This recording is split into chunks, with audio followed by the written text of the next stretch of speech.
Olá, tudo bem? Seja bem-vindo à última aula do curso de Fundamentos de Sintaxe do Apoio Pedagógico da Faculdade de Letras da UFMG.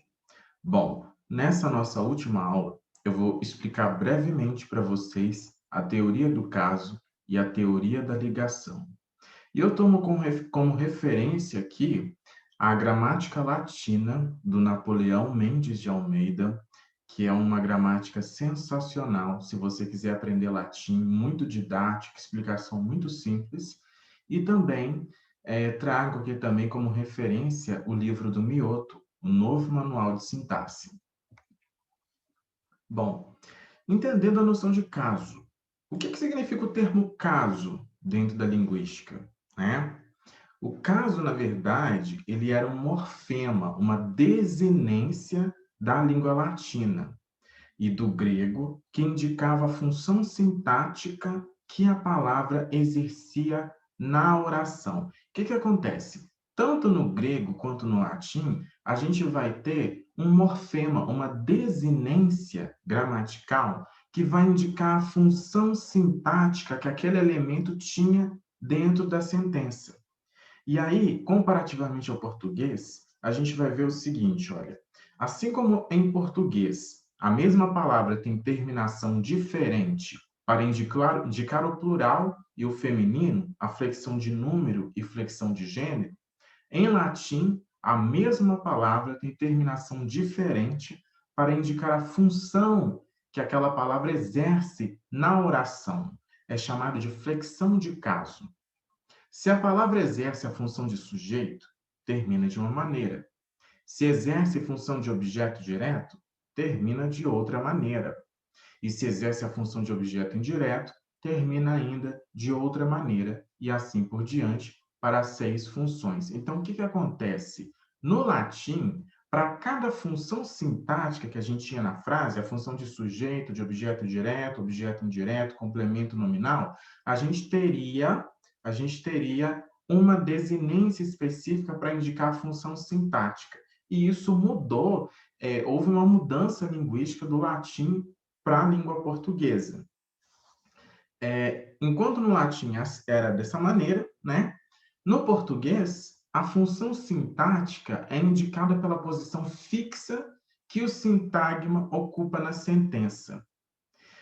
No latim e no grego, essa ordem não era fixa. Porque o que acontece? Eu trouxe aqui um exemplo para vocês de uma frase no latim, que é a frase Maria ama de Pedro. O que acontece nessa frase? Como que a gente fica sabendo quem que ama quem? Se é o Pedro que ama Maria ou se é a Maria que ama o Pedro? A gente vai saber que, na verdade, a tradução dessa frase latina para o português é Pedro ama a Maria e não o contrário, por causa dessa terminação aqui, olha, do M. Esse M aqui, ele vai indicar para a gente que esse elemento, essa palavra, esse sintagma aqui, ele é um objeto direto, um complemento do verbo, e não um sujeito. O sujeito é esse elemento aqui. Por mais que esteja numa ordem diferente, né, porque no português a ordem padrão é sujeito, verbo e objeto, né? No latim, não existe essa ordem padrão. A gente poderia, em tese, colocar as palavras, combinar elas de qualquer maneira. Porque, ao combinar, a gente apresentaria desinências que iriam indicar para a gente quem que é o sujeito, quem que é o objeto, quem que é o complemento nominal, o adjunto adnominal. Então, ficaria fácil de identificar por conta da desinência, né? Então, no latim era possível, né, repetindo aqui o que eu acabei de dizer, na verdade, no latim era possível utilizar os termos da frase em qualquer posição, sem alterar o sentido, porque a flexão do caso indicava a função sintática, posição de cada sintagma na frase. Se a gente for olhar por um lado, a, a, a mudança de posição desses sintagmas na sentença acaba alterando o sentido dela, né? Uma coisa é eu dizer a Maria ama o Pedro e a outra coisa é eu dizer que o Pedro ama a Maria, né? Então, em português, temos uma ordem fixa, que é sujeito, verbo e complemento, e hoje, atualmente, né, no mundo contemporâneo nosso, existem algumas poucas línguas que são declináveis. Línguas declináveis são línguas que possuem caso, né? Essa categoria morfológica, categoria gramatical de caso no mundo, como, por exemplo, o grego, o russo, o alemão, o latim, que no caso é uma língua morta, entre outras. Esses aqui são os 6 casos que existem, né, que existiram em latim e que a gente ainda utiliza como termo da linguística para poder estudar a função sintática, como é que ocorre a atribuição de função sintática dentro da nossa língua, né? Então, a gente vai ter aqui o caso nominativo, é atribuído ao sujeito, ao aposto do sujeito, aos adjuntos adnominais e ao predicativo do sujeito. O vocativo, ele indica, né, a pessoa a quem nos dirigimos. Então, olha para você ver que interessante. O vocativo, ele hoje é um termo da função termo que a gramática tradicional utiliza lá para designar uma das funções sintáticas que a gente tem, e era, né, no latim, era um caso, né? Dessa noção de caso lá do latim, se tornou uma função sintática específica. Na verdade, a gente pode dizer que se cristalizou, que se mantém, é um resquício, é uma manutenção do latim, digamos assim, né? Essa categoria, e até esse nome também, né?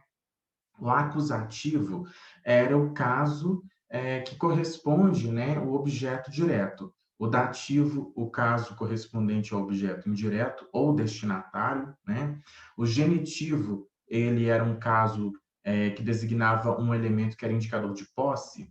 É o caso dos adjuntos adnominais formados por SP, por sintagmas preposicionais, como, por exemplo, casa de Pedro e fazenda do vovô. Tanto de Pedro quanto do vovô vão receber aí o caso genitivo, né, indicador de posse.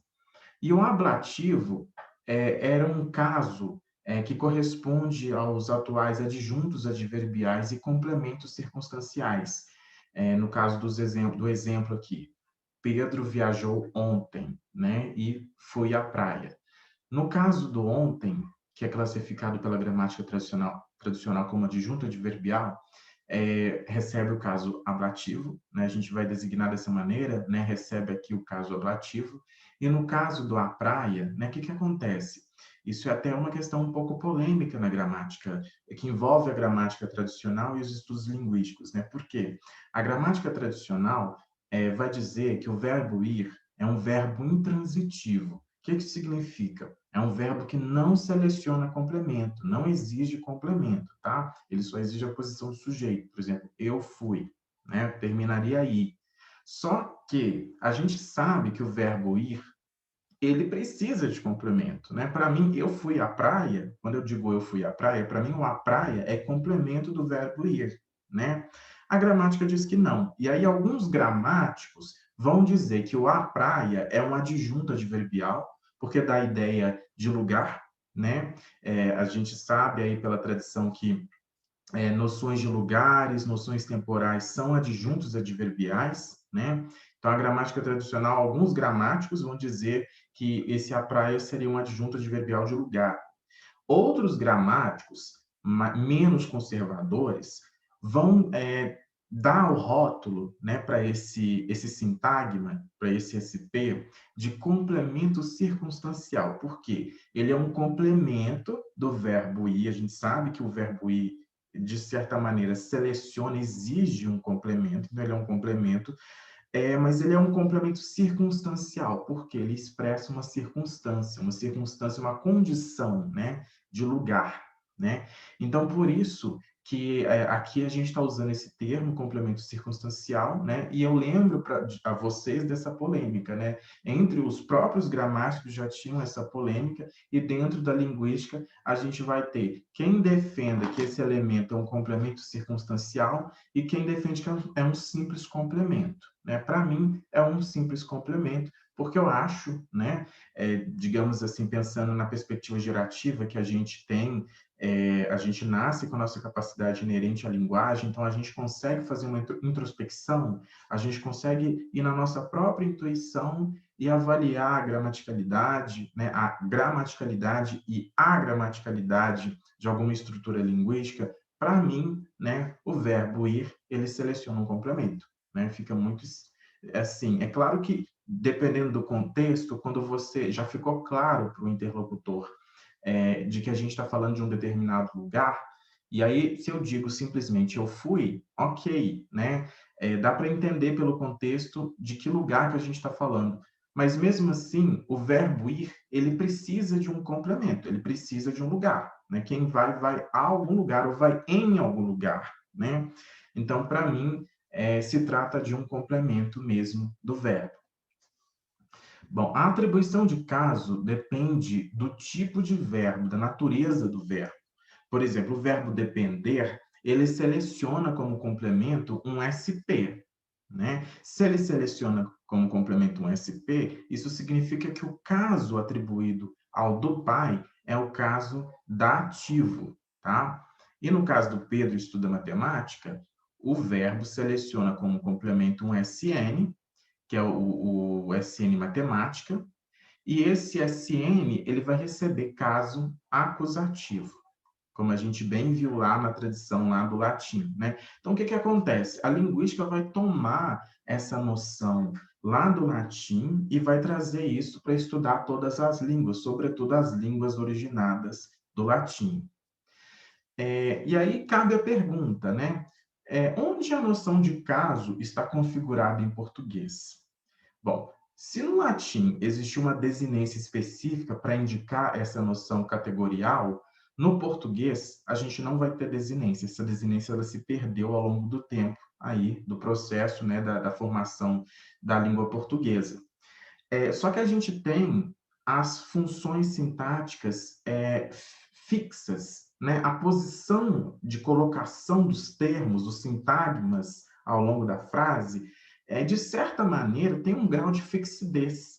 E a gente diz que esse grau de fixidez é devido à noção de caso, é devido ao caso, né? À medida que a língua portuguesa, no processo de formação ali, foi se perdendo essa desinência indicativa de caso, né? Foi se estabelecendo, né, essa fixidez na posição dos sintagmas.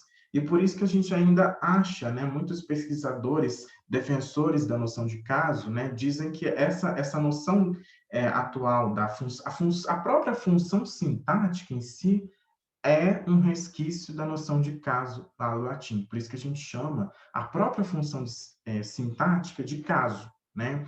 Então, ela está representada, a noção de caso está representada pelas funções sintáticas dos termos da frase, a gente sabe identificar o que é sujeito, o que é objeto direto, o que é objeto indireto, o que é adjunto, adverbial, a gente sabe identificar também os adjuntos adnominais, os adjuntos adverbiais, né? Os complementos também nominais, por exemplo, a gente sabendo identificar esses elementos, né, isso indica que a noção de caso estaria presente ainda na língua portuguesa. Então, a função sintática em si, dentro da sintaxe, principalmente do âmbito gerativo e até numa perspectiva funcionalista, né, os pesquisadores vão chamar esse fenômeno de caso, né? E também está na posição fixa dos termos da frase, né? Como um outro exemplo aqui que eu trago para vocês de que a ordem pode alterar o sentido. Uma coisa é eu dizer que o Pedro machucou o Sérgio e a outra coisa é eu dizer que o Sérgio machucou o Pedro, né? E olha para você ver que interessante. De certa maneira, a gente consegue alterar, a gente consegue deslocar. Lembra do teste de deslocamento que a gente viu que, por meio dele, a gente consegue identificar um sintagma dentro da frase? Então, se a gente deslocar um certo elemento aqui na frase, né, e principalmente no caso da escrita, a gente identifica por causa da vírgula e na fala por causa da pausa que a gente dá, né, pegando a número 4 em si, olha, quer ver, Pedro não. Seria, no caso, Sérgio, né? Então, por exemplo, se eu desloco aqui, olha, Sérgio, Pedro machucou. A questão que implica a noção de caso é como que mesmo eu mudando, eu deslocando um sintagma dentro da sentença, como que eu ainda sei que aquele sintagma deslocado ele, na verdade, por exemplo, aqui, como que eu sei que Sérgio não é o sujeito da frase? Ele é o objeto, entendeu? Eu sei que ele não está na posição de origem dele, a posição de origem dele é aqui, mas ele foi deslocado para cá. Como que eu sei, como que a gente, nós, falantes, né, intuitivamente nós sabemos que esse elemento deslocado, ele foi gerado aqui nessa posição, entendeu? São essas questões que implicam, são esse tipo de indagação que chama a atenção dos sintaticistas interessados nesse fenômeno linguístico, né, que é o fenômeno do caso, né? E outro exemplo para vocês de como que o caso ele está configurado no português brasileiro, né? É pegando a gramática tradicional, e aí a gente não está falando diretamente do português brasileiro contemporâneo, não necessariamente do português brasileiro contemporâneo, né? Mas porque quando a gente pega a gramática, a gente tem a palavra caso, o termo caso, ele é utilizado dentro da gramática tradicional, sabe? Talvez passe despercebido, mas eu não sei se vocês lembram que na gramática tradicional, os pronomes pessoais, eles são chamados de pronomes pessoais do caso reto e pronomes pessoais do caso oblíquo, sabe? Esse termo caso ali dentro da gramática está fazendo referência a essa categoria gramatical de caso lá do latim, entendeu? Então, por isso que o caso, ele é um fenômeno investigado dentro da linguística, né? É, a gente diz que os pronomes pessoais, eles que representam, de fato, esse resquício da noção de caso na língua portuguesa, né? Quando a gente pega a gramática tradicional, sobretudo, e a gente vê isso. Então, o que acontece? Os pronomes pessoais do caso reto, que são aqueles que funcionam na posição do sujeito, eu, tu, ele, nós, vós, eles, né? Na verdade, eles representam o caso nominativo, lá do latim, né? No caso acusativo, a gente vai ter os pronomes pessoais do caso oblíquo átono, né, que assumem a posição de objeto direto. É o caso desses pronomes aqui, olha, mi, ti, si, o, a, nos, vos, us, né? E o caso dativo, né? Enquanto, pensando assim nos pronomes pessoais, a gente teria ali os pronomes do caso oblíquo tônico, que funcionam, que assumem a posição de objeto indireto, e são os destinatários da ação, são aqueles elementos que recebem, são alvo da ação expressa pelo verbo, né? É o caso do miti, si, do miti, li, nos, vos, lis, e também do a mim, do a ti, a si, a ele, a ela, a nós, a vós ou a vocês, né? A eles, a elas, né? E para o caso genitivo, a gente teria os pronomes pessoais, que são alguns pronomes pessoais que são regidos por preposições.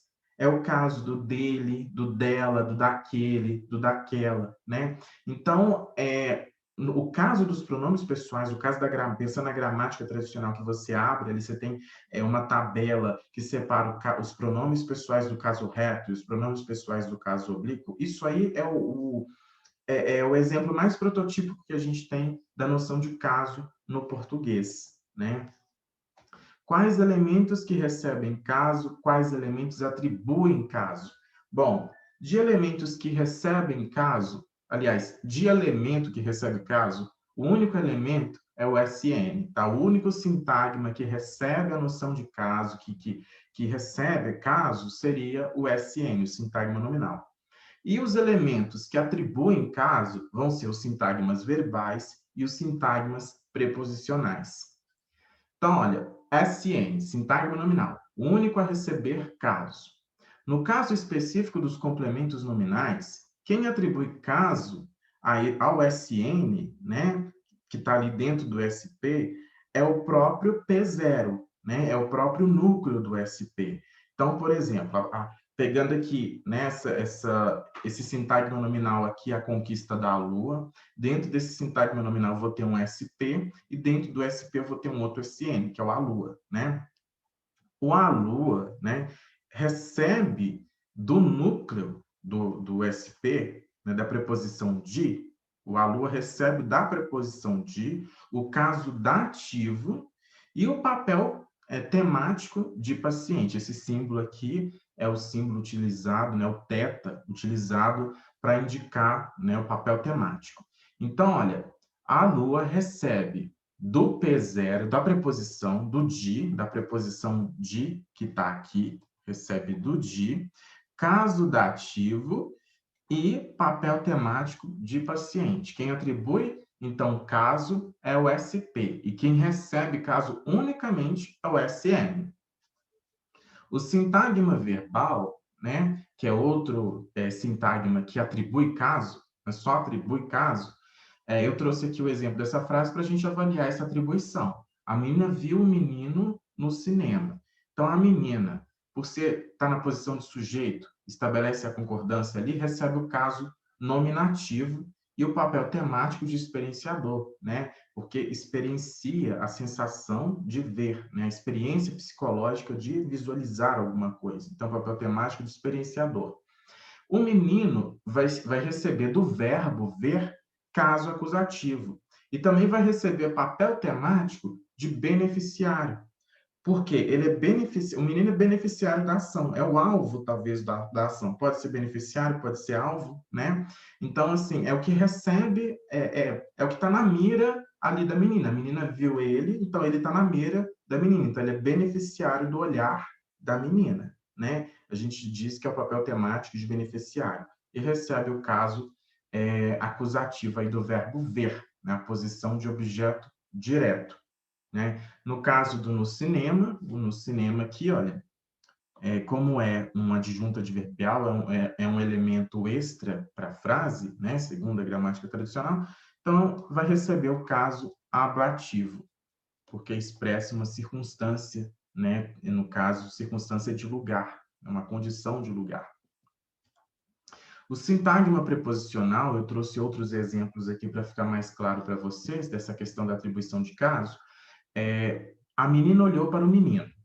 A menina recebe caso nominativo atribuído pelo verbo e, mais especificamente, pelo S-flex. O que acontece? A gente diz que o verbo atribui caso nominativo, mas, na verdade, quem atribui é o sintagma flexional, que é aquele sintagma que está lá em cima, no topo, né? Quando a gente faz aquela árvore maior, que a gente representa o sintagma flexional e o sintagma verbal, o que acontece?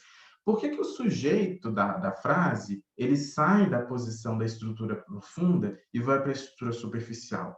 Ele sai da estrutura profunda porque ele recebe o papel temático na estrutura profunda, porque você tem a junção ali do núcleo V com o argumento interno, que é o complemento, né? Então, o que acontece? Esses dois aqui atribuem papel temático para o sujeito, e o sujeito sai dali e vai lá para cima no S-flex para receber caso nominativo, tá? O caso nominativo, na verdade, gente, ele está relacionado com a concordância. E aí vocês vão concordar comigo, olha, que o verbo ele atribui a gente diz que ele atribui papel temático para o sujeito e para o complemento, né? Mas só que, tipo assim, é papel temático, não, no caso estou falando de caso, né? Ele atribui caso para o sujeito e para o complemento, né? Então, esse caso que ele atribui tem que ser diferente, porque, olha, a relação que o verbo tem com o complemento é uma relação diferente que ele tem com o sujeito, né? Então, na verdade, o verbo atribui caso, assim como também atribui papel temático para o complemento, tá? E aí depois, o verbo e o complemento atribuem papel temático para o sujeito, tá? E o S-flex, a flexão, na verdade, tá? A flexão de número, né? da conjugação ali com o verbo, é a flexão que vai atribuir caso nominativo para o sujeito, tá bom? Então, a menina, caso nominativo, atribuído pelo S-flex, para o menino, caso acusativo, atribuído pelo verbo, e o menino, caso dativo, atribuído pela preposição, ok? A indiferença aos protestos compromete o governo. A indiferença aos protestos recebe caso nominativo atribuído pelo S-flex. Já vou falar esse flex direto, partindo do pressuposto que você entendeu a questão lá do sintagma flexional que fica lá em cima, tá? Por isso que há concordância, por isso que existe concordância, né? A gente sabe que a concordância nominal, verbal, ela é uma digamos assim, ela é uma área, uma matéria, né? Vamos ser mais simples possível, uma matéria ali da gramática, uma matéria do português, uma matéria que é cobrada em concurso, porque a partir do momento que a gente entende essas questões assim do sintagma flexional, da atribuição de caso, a gente entende por que existe concordância, entendeu? E mesmo quando não tem concordância, que é o caso da ausência de concordância, quando a gente pensa assim na variação linguística, que a gente sabe que as pessoas não marcam a concordância igual está na gramática, mesmo não tendo as marcas de concordância do S, de plural, por exemplo, a noção da categoria do sintagma flexional, toda essa parte aqui de atribuição de caso, tudo isso aqui explica por que mesmo a pessoa não colocando o morfema, né, a desinência que indica ali plural, mesmo não colocando, ela está marcando concordância, entendeu? Se a gente for aprofundar mais, a gente consegue explicação, né, até para isso, né? Por que mesmo quando não há marcação do S em todos os elementos do sintagma, ainda a gente pode falar de concordância, tá? Então, olha, a indiferença aos protestos, caso nominativo, os protestos, caso dativo, tá? Porque o caso dativo, ele é atribuído pela preposição a, e o governo é o caso acusativo, que é atribuído pelo verbo comprometer, né? Compromete o governo. Pegando essa frase aqui, ó, o governo é indiferente aos protestos, o governo recebe caso nominativo, como a gente já sabe, porque é sujeito e atribuído pelo S-flex, por isso há concordância. E indiferente aos protestos, gente, vai ser caso nominativo. Por quê? Porque o indiferente aos protestos é predicativo do sujeito, né, o governo. Lembra que eu falei lá no início da aula que o predicativo do sujeito recebe caso nominativo? Então, por isso, os dois aqui vão ser nominativo, tanto o sujeito quanto o predicativo do sujeito. E a próprio nome predicativo do sujeito já dá uma ideia de relação entre esses dois argumentos aqui do verbo ser, né? E os protestos recebem aqui caso dativo ou oblíquo, atribuído pela preposição a. Por que a teoria do caso é tão importante? Por que a gente estuda essa teoria, né? Porque essa teoria ajuda a gente a entender por que esse elemento aqui, olha, ele é objeto do verbo e ele está antes, sabe? Porque a posição não é SVO, não é sujeito, verbo, objeto, ele não teria que estar aqui. Por que ele está aqui, né? A questão, na verdade, nem é só isso. A questão é, por que mesmo ele estando aqui, a gente sabe que ele é interpretado aqui, né? Então, ocorre um movimento do "o", né? Mas sabemos que ele se trata de um objeto. Sabemos por quê? Porque ele recebe caso acusativo. O verbo atribui caso acusativo ao objeto que ele é originado nessa posição aqui, depois do verbo, que é um argumento interno do verbo. E quando a gente também movimenta, né, se faz o deslocamento do sintagma lá pelo teste constituinte, e mesmo fazendo o deslocamento, a gente sabe onde que aquele sintagma foi gerado, né, na estrutura ali sintagmática da frase. O fato da gente saber onde ele foi gerado é por causa da noção de caso. Ó, aqui o menino, a menina viu no cinema. Sabemos que o menino é objeto, né? Porque recebe caso acusativo do verbo ver e papel temático também do verbo ver, que é o papel temático de beneficiário. E pegando essa frase aqui, olha, foi a menina que viu o menino no cinema. A menina recebe caso nominativo porque estabelece a concordância. A menina viu, ela viu, tem concordância aqui, né? Se tem concordância, tem atribuição do papel do caso nominativo aqui, que é atribuído pela flexão, né? Porque estabelece a concordância com o verbo ver e recebe dele o papel temático do experienciador por causa da natureza desse verbo, né? Que é um verbo que expressa uma condição psicológica, digamos assim. Outro fator também que vai nos explicar qual que é a importância da noção de caso, gente, é essa questão aqui, que é uma questão assim que tipo assim, mata, né? Aquele caso do para eu ou para mim, né? Para eu fazer ou para mim fazer, né? Que é uma coisa assim que a gente tem que decorar e a gente não entende muito bem por que, que o negócio é daquele jeito, né? Mas o caso, a noção de caso, a teoria de caso, ela vai nos explicar, ela vai dar uma explicação para a gente por que, que é para eu fazer, tá? No caso das sentenças infinitas, por que, que são sentenças infinitas?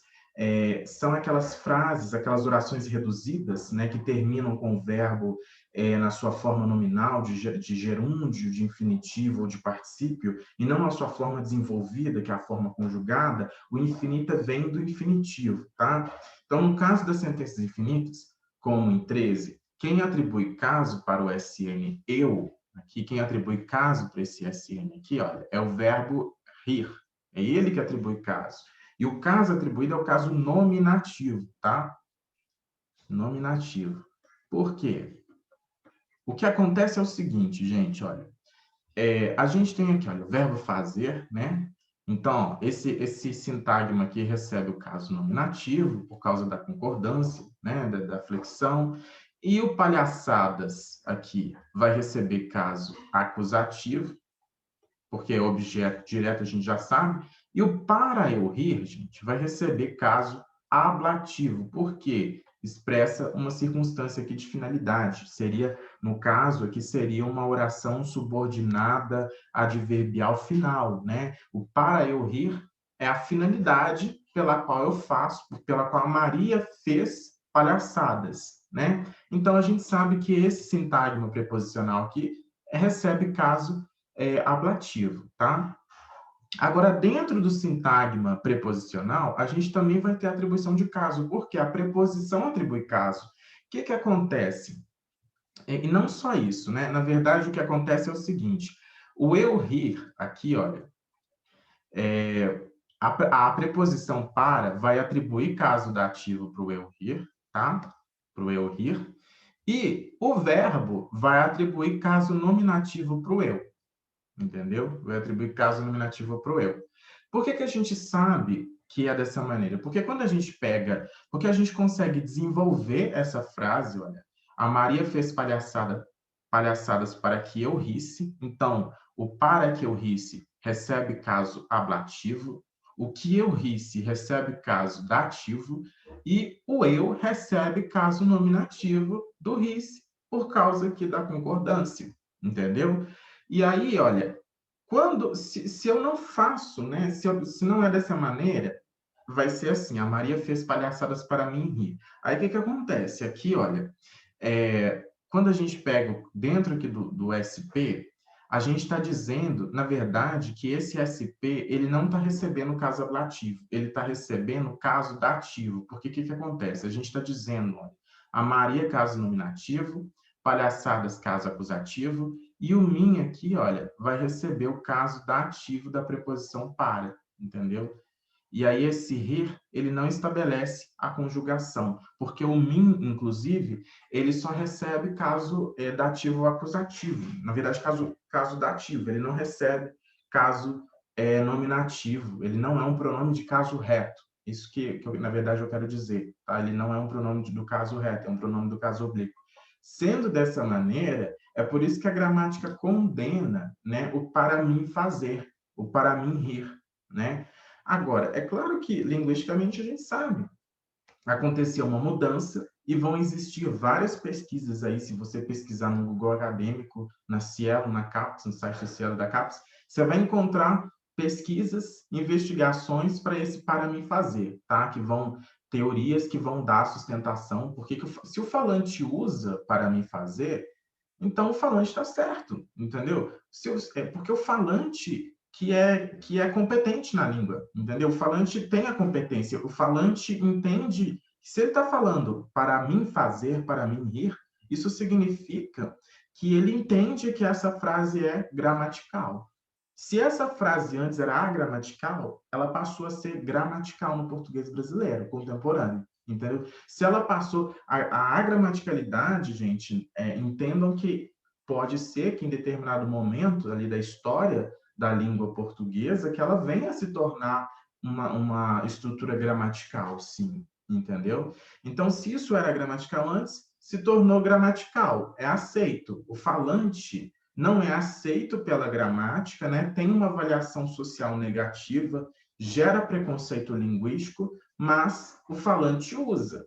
Se o falante usa, é porque, de certa maneira, está codificado ali no sistema linguístico dele, né, na mente, que essa estrutura ela é gramatical, ela faz parte do repertório linguístico dele. Se faz parte do repertório linguístico dele, a linguística tem que dar conta de explicar esse fenômeno. Então, vão existir várias explicações, teorias, para poder explicar esse fenômeno, entendeu?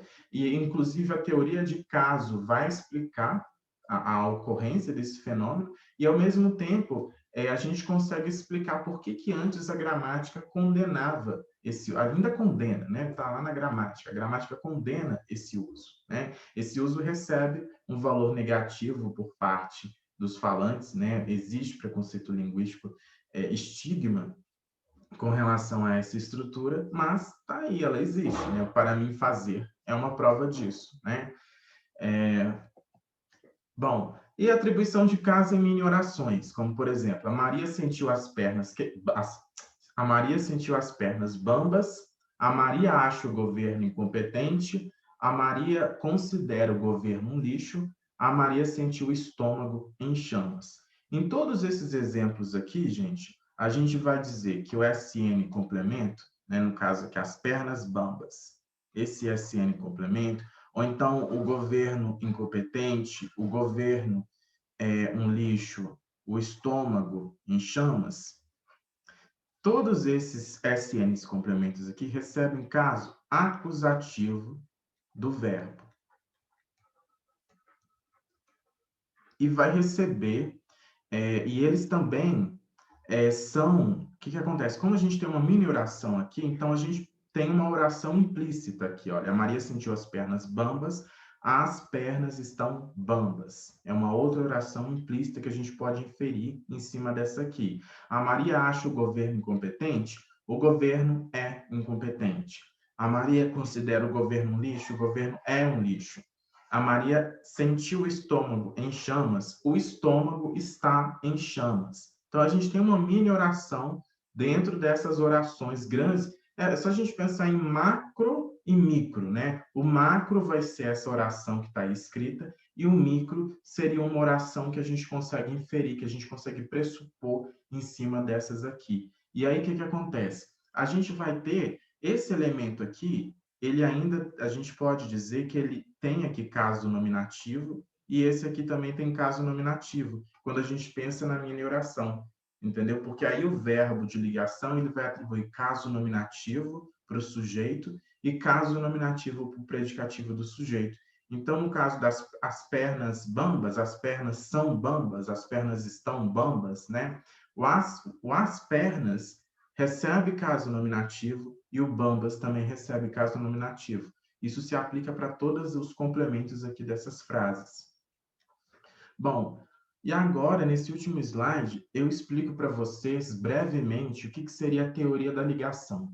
A gente não vai aprofundar nessa teoria aqui nesse curso, mas eu achei importante só destacar para vocês que existe essa teoria, né? Porque eu acho que essa teoria aqui, ela vai ser importante para vocês, primeiramente para você que é estudante de letras e você escreve, você lê, você, né? Não só porque você é estudante de letras, porque uma pessoa que não é estudante de letras pode gostar de escrever e escreve, né? Por uma questão mesmo que é uma modalidade, né, da língua comunicativa, a escrita. Então, assim, eu acho importante. A teoria da ligação, gente, ela vai, assim, se você aprofundar, você consegue fazer uma associação com coesão, sabe? E também, assim, em questão, assim, da a coesão, a importância que a coesão tem para a escrita, para você, assim, não repetir, digamos, os sintagmas e pensar numa produtividade, num vasto repertório vocabular, para não repetir o mesmo vocábulo, e também ajuda na interpretação, na leitura. E se ajuda na interpretação, na leitura, ajuda também no estudo de uma língua estrangeira, por exemplo, né? Então, olha, pegando aqui a primeira frase, em 18, aqui, ele disse que o João viajou. Por que que eu coloquei que essa frase é agramatical? Porque eu estou considerando que o ele e o João aqui são elementos correferenciais. O que que são correferenciais? Eu chamo de correferencial o elemento que tem o mesmo referente. Qual que é o referente de João? João no mundo. Qual que é o referente de ele? Nesse caso aqui, eu estou dizendo que o referente de ele também é João, mas jamais essa frase seria gramatical quando eu estou estabelecendo que os dois referentes aqui são os mesmos. Tá? Entende? Por exemplo, João diz que o João viajou, né? Não é uma frase boa, aceitável no português brasileiro, né? Então, o que que acontece? Se eu tô partindo do pressuposto que o ele e o João se referem à mesma pessoa, essa frase se torna gramatical. Poderia ser gramatical se eu estivesse considerando que o ele se refere a uma outra pessoa, entendeu? Agora, por exemplo, é possível estabelecer correferência nas frases B e C. O João disse que ele viajou, na qual o ele retoma aqui o sintagma João, né? E na qual esse espaço vazio aqui também retoma João. Por mais que não exista nada foneticamente pronunciado aqui ou graficamente escrito, a gente sabe que tem um elemento aqui nessa posição. Por que que a gente sabe que existe um elemento aqui nessa posição? Por causa da concordância e da atribuição aqui do caso nominativo. Tem a concordância aqui no verbo viajar. Ele viajou, né? Então, se tem um ele viajou, eu considero que tem um viajou, tem um ele aqui, que não está foneticamente pronunciado, tem concordância, tá? E esse ele está retomando um outro elemento anterior, né? Que no caso é o sintagma o João. Isso aqui que seria a teoria da ligação, é você entender os fios de coesão que existem dentro das orações. E se você estender isso aqui a chegar ao texto, né, você pensa naquela coesão que você estudou na escola e que você pode se aprofundar muito mais aqui na graduação, e isso pode te ajudar muito na escrita, na leitura de um texto, uma boa leitura, uma leitura de uma boa interpretação, e também na correção, na revisão de texto, na tradução de texto, né, dependendo do seu interesse, do seu foco, se você quer ser tradutor, se você quer ser revisor de texto, né, se você quer ser professor, isso vai ser importante, se você quer ser pesquisador, é importante porque você não necessariamente vai pesquisar esse fenômeno aqui da teoria da ligação, mas para qualquer outra coisa que você for fazer, se você tem essa dimensão aqui, se você tem noção aprofundada disso aqui, você consegue escrever bem e ser um bom pesquisador também, né? O João parece amar a Maria, né? A gente sabe aqui também que essa posição aqui está retomando o João, por causa da atribuição de caso, tem um verbo aqui, né? E nesse caso aqui, por conta dessa retomada, tem ali, isso envolve, né, um fenômeno da teoria da ligação. A mesma coisa se aplica para esse conjunto de frases aqui. A Ana viu a Maria, na qual eu coloquei símbolos diferentes para Ana e para Maria, para poder ver a correferência nas frases a seguir. Então, a gente tem aqui, a Ana a viu, né? Na qual o a Ana está retomando a Ana aqui de cima, na primeira frase, e o a aqui está retomando o a Maria aqui de cima, né, da frase. A Ana se viu no espelho, a gente sabe pela correspondência aqui desse símbolo do i, né, que o se está retomando a Ana, né? A teoria da ligação, ela vai ser muito boa para explicar para a gente essa questão dos pronomes reflexivos também, que é o caso do se aqui. A mesa está limpa, pegando a frase do exemplo 20, as frases. A mesa está limpa? Ela está limpa sim, né? Como que eu sei que esse ela está retomando a mesa, né? Então, a teoria da ligação, ela vai explicar esse fenômeno, né, da coesão, da ligação dos sintagmas ao longo de um texto, ao longo da sentença, primeiramente, e ao longo de um texto, né, de uma conversa, de modo geral. Bom, isso terminamos então nossa última aula do curso de Fundamentos de Sintaxe. Eu espero que esse curso tenha sido produtivo para vocês, que vocês tenham aprendido pelo menos noções básicas que vão ser importantes aí para a disciplina de Fundamentos de Sintaxe. vão ser importantes para quando você for fazer a disciplina de sintaxe, né? Que vai ser mais aprofundado, que vai numa dimensão mais aprofundada ainda, né? E também que seja importante para a vida profissional de vocês, independente da profissão que vocês escolherem seguir, e que também faça diferença na vida de vocês, né? Enquanto escritores, observadores da língua, de certos fenômenos linguísticos, né? Enfim, espero que o curso tenha sido produtivo. Um abraço e até mais.